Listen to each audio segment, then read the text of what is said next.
Hello friends, daily dictation के लिए channel को सब्सक्राइब कर लें और डिक्टेशन पसंद आए तो उसे लाइक करें और अपने दोस्तों में शेयर करें।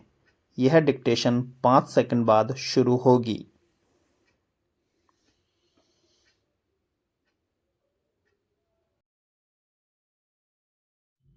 स्टार्ट।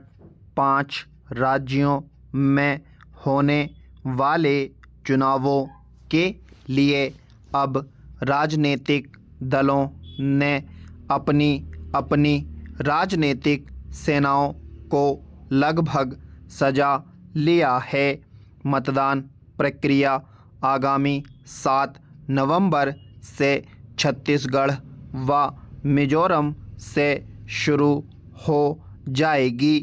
5 राज्यों तेलंगाना, छत्तीसगढ़, मध्य प्रदेश, राजस्थान व मिजोरम के जो चुनाव परिणाम आएंगे उनसे अगले साल के शुरू में होने वाले लोकसभा चुनावों का समा बंधेगा।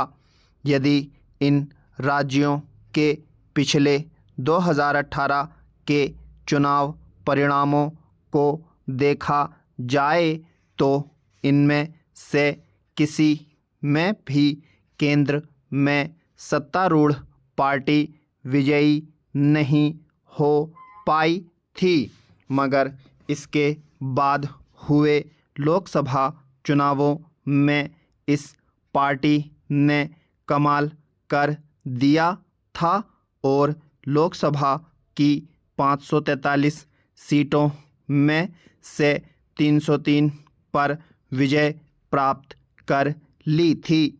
अतः यह निश्चित रूप से कहा जा सकता है कि भारत के मतदाता राज्यों और देश के चुनाव में फ़र्क करके अपने मताधिकार का प्रयोग करते हैं।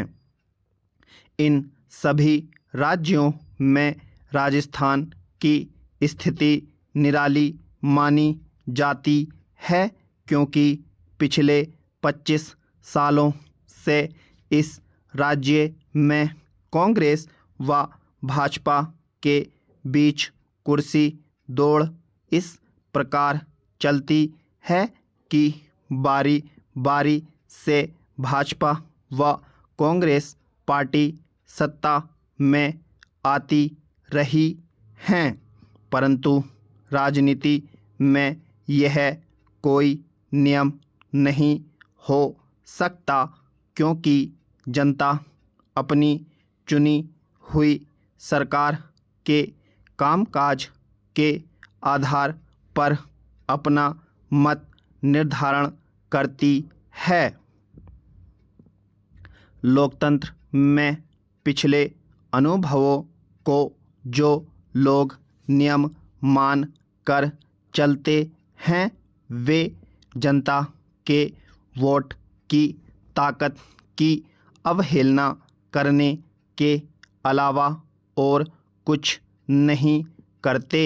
इस व्यवस्था में एक बात सबसे ऊपर समझनी ज़रूरी होती है कि हर 5 साल बाद चुनावों के माध्यम से जनता सत्ता के मालिकों को नहीं चुनती बल्कि नौकरों को चुनती है और नए चुनावों के वक्त उनकी मेहनत को माप कर उनका मेहनताना अदा करती है।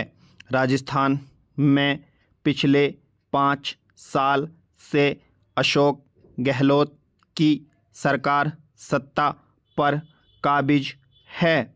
अतः जनता आगामी 25 नवंबर को वोट देते हुए यह आंकेगी कि इन वर्षों में कांग्रेस की गहलोत सरकार ने कैसा काम किया है और वह उनकी अपेक्षाओं पर कितना खरा उतरी है।